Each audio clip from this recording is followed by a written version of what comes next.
Voltamos com Gente em Destaque aqui na TV Câmara Jacareí, a TV pública da cidade. Hoje a minha convidada é a cantora Jurema Cândia. Bom, Jurema, a gente falou no primeiro bloco um pouquinho sobre a sua infância, né, a adolescência, e eu queria que você comentasse essa época dos anos 60, anos 70, onde tinha muitos festivais de música, as bandas também, que hoje em dia a gente não vê muito mais, né, esse tipo de bandas especializadas nesse tipo de música, os festivais. É um tempo efervescente mesmo para... Muito. É um tempo de ouro e, sem ser saudosista, eu acho que vai ser difícil a gente ter de novo uma época assim, de tanta efervescência musical, de coisas tão boas, né? Jacareí tinha o FEMPO, né? O Festival de Música e Poesia, né? Pois é. Então eu acho que, como tem um ditado que eu não sei a quem pertence, que a arte é o que salva, né? Então, onde tem arte, onde tem cultura, onde tem história de um povo, as coisas acontecem, o mundo evolui. Então, naquela época teve um movimento muito grande, né? E de grandes bandas, de grandes nomes que apareceram. Eu tive a sorte de poder absorver bandas que nem eram da minha geração, mas de Beatles. Eu era garota, menina. Eu lembro que quando minha irmã levou o disco dos Beatles para casa, minha mãe tinha uma cristaleira e eu tinha um pijama branco de bolinhas verdes.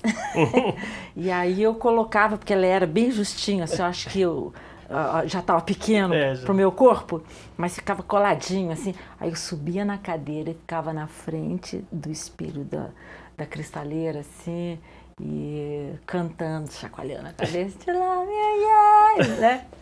Então era muita alegria dentro de casa quando a minha irmã colocava Beatles. E meu irmão também gostava dessas grandes bandas, né? Led Zeppelin. Então foi assim um momento de muitas novidades na música, tanto internacional quanto na música brasileira, né? Você falou festivais. Você falou da Nair também, mas a gente não pode deixar de homenagear seu irmão também, o Marcos, cuja voz você falou que é uma das mais bonitas que você já ouviu, né? O Marcos, ele era um tenor e que ele cantava tanto no grave, ele é uma voz meio camaleônica, né? Como a gente regravava os sucessos. Então, tem que gravar uma música de Julio Iglesias, com aquele sotaque de palavras carinhosas. O meu irmão cantava, fazia igual. E era uma música do Roberto Carlos, ele cantava igual. Uma música do Rod Stewart, ele cantava igual. Até aquele roquinho assim da voz. Ele se adaptava, é impressionante. E ele tinha um agudo, música de Stevie Wonder, era uma coisa que ele arrasava. E ele não sabia uma palavra de inglês. Então a mulher dele, na época, a Marília, né? E ela escrevia para ele exatamente como ele tinha que pronunciar. Então se olhava aquilo que língua é essa? Mas já era facilitando para ele. E ele dava conta, tanto que gravava os discos, né? Que família, hein? O Alexandre, baterista, né? O Alexandre, baterista também, super musical. E agora a nova geração, a filha dele, a Bia Cândia também, que tem uma voz linda, linda. Sempre teve também esse... Vocês não dividiram nada com outras famílias, né? Quiseram tudo para a família Cândia aí, talento musical aqui. É dos dois lados, da família do meu pai. Meu pai tocava gaita. E eu acho, o meu avô tocava sanfona.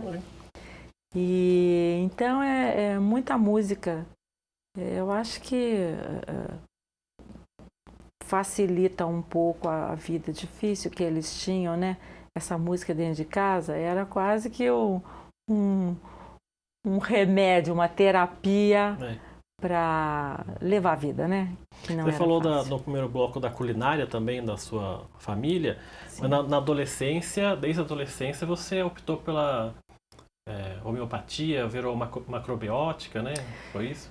Pois é, quando eu entrei nessa banda do Ed Maciel, tinha um tecladista, chamava Dario, e ele era macrobiótico, né?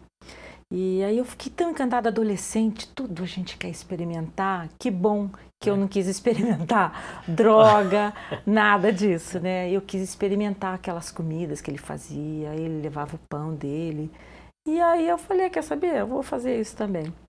Aí eu fui apresentada assim a essa alimentação, essa filosofia de vida, né? Na época, Porque na época era difícil achar alimentos desse tipo, né? Muito. Foi quando eu aprendi a fazer o pão integral, que na época era difícil aprender com qualquer... Hoje em dia você aperta o Google aí, você consegue, entra no YouTube, te ensina passo a passo. Mas na época não. Então eu gostei, fui adepta durante algum tempo.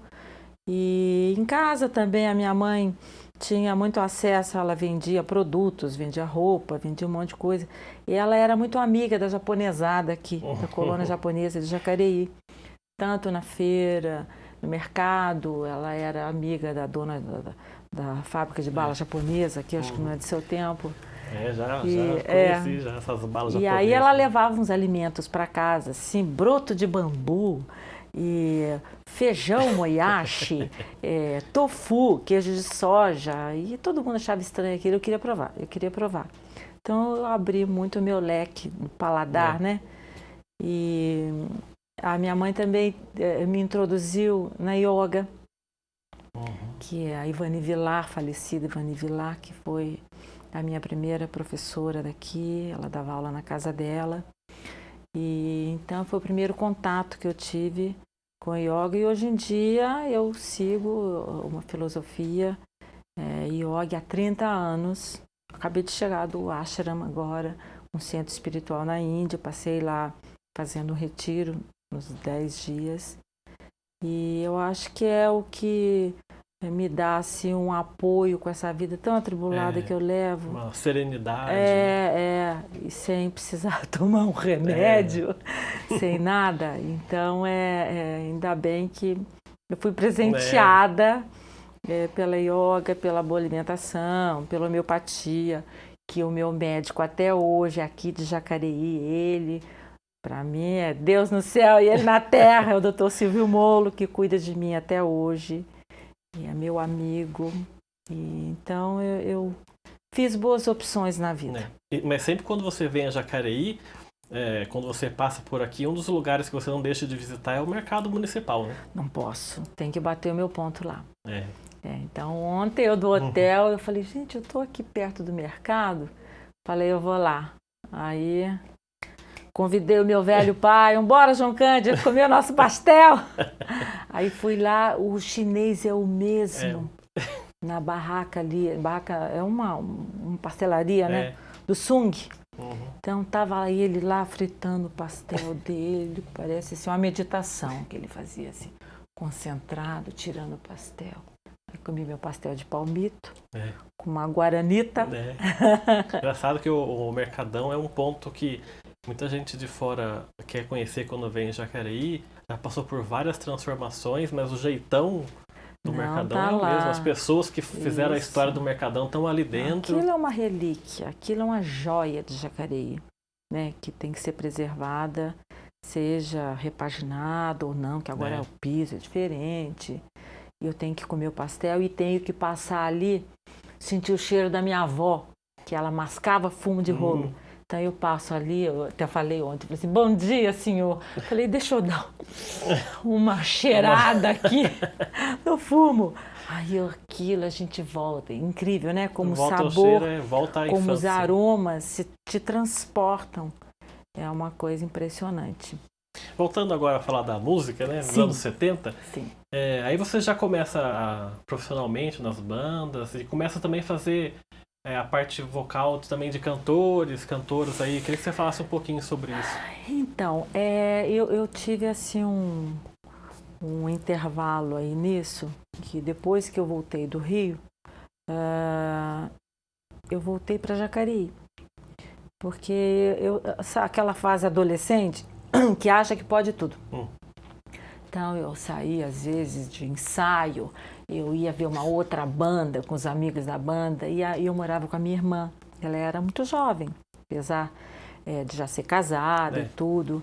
Então eu acho que eu estava dando muita preocupação para ela. Ela falou, ai, não aguento mais não. Então eu voltei para Jacareí, botei a malinha debaixo do braço e voltei para cá. Aqui eu reencontrei com o pai do meu filho, que eu já tinha namorado ele na adolescência, e nos casamos. Ele era piloto de avião e nós fomos, ele arrumou um trabalho no norte do Brasil. Eu fui morar em Manaus. Eu passei lá 5 anos. Eu saí daqui com meu filho Rodrigo, que mora em Pirassununga hoje em dia, ele é um empresário. E nós fomos para lá, ele tinha 5 meses. Nossa. E eu fiquei lá uns 4 anos. Mas sem música ou cantando? Sem música. Sem música. Não, eu virei assim, esposa, virei do lar. É um lugar muito longe, na época muito hostil, né? Que não tinha ninguém morando perto. E aí eu segurei o que pude. Mas até na época eu fui voluntária de um jornal chamado Cime Porantim, que é um jornal em defesa da causa indígena. E tanto que hoje em dia, você vê, eu sempre carrego minha pulseira. Isso aqui eu fui para o Panamá e foi uma índia que amarrou no meu braço e ficou. E isso aqui é de uma outra tribo lá do Acre, o Iauanauá. Então eu me envolvi muito com aquilo, eu trabalhei durante algum tempo lá como voluntária. E aí eu adoeci lá, fiquei meio deprimida de ficar tão afastada de família, da música, com certeza. E voltei para cá e fui morar no Rio de novo. Aí eu cheguei no Rio assustadíssima, né? Eu cheguei ainda em tratamento, foi quando eu conheci, me falaram desse médico homeopata de São Paulo. Ele me pegou numa fase que eu estava numa fragilidade extrema. E aí essa fase, eu falo, é um pouco difícil para mim. Mas vamos lá. E aí eu voltei para o Rio e cheguei lá muito amedrontada com tudo, ônibus, eu morando lá quase na floresta. Né? Volta, é um outro impacto. Né? E aí depois de uma semana é o que eu falei para você, tem a coisa da sorte e eu me sinto uma pessoa muito abençoada, muito abençoada. Tanto que eu cheguei depois de uma semana, eu lembro que eu estava gravando já com a Nilce Carvalho, que na época era uma garota, eu tinha 11 anos, ela era uma sumidade tocando, né? E aí tava a gente fazendo um coro lá e tocou o telefone da minha irmã, chamando minha irmã. Na época não tinha esse negócio de celular. E era uma amiga dela dizendo que ela precisava armar um vocal para Maria Bethânia e se a minha irmã estaria interessada. A minha irmã falou, claro, o vocal de quantas pessoas? Ela é de 4. Eu chamei a Regina Correia do Tri Esperança. E a minha irmã falou, mas você já está completa? Não, ainda falta mais uma voz. Você tem alguém para sugerir? Aí a minha irmã falou, tenho, minha irmã. Ah, mas ela tem boa aparência? Ela tem experiência? Minha irmã tem. Eu sei que a hora que a minha irmã falou, eu falei, gente, eu sei que eu não dormi a noite inteira. Você vê a diferença, né, quando você foi pro Rio a primeira vez. Quer ir lá gravar uma música no Rio? Claro, vou, arruma a mala e vai. Nessa segunda fase, como você já tinha voltado de Manaus, estava um pouco debilitada, aí já bateu o medo com responsabilidade, com ansiedade, né? Qual é a diferença? Não, mas eu não dormi assim, me sentindo, falei, gente, que sorte! Não é? Eu acabo de chegar depois de uma semana, já me aparece um trabalho com a Maria Bethânia. Que é isso, não é? E aí eu fiquei lá durante muitos anos. O meu irmão fez parte também de uma outra formação vocal que ela teve, que no início era eu, a minha irmã, Nair, Viviane Godoy, minha grande amiga até hoje, a Regina Correia, que hoje em dia mora na Itália.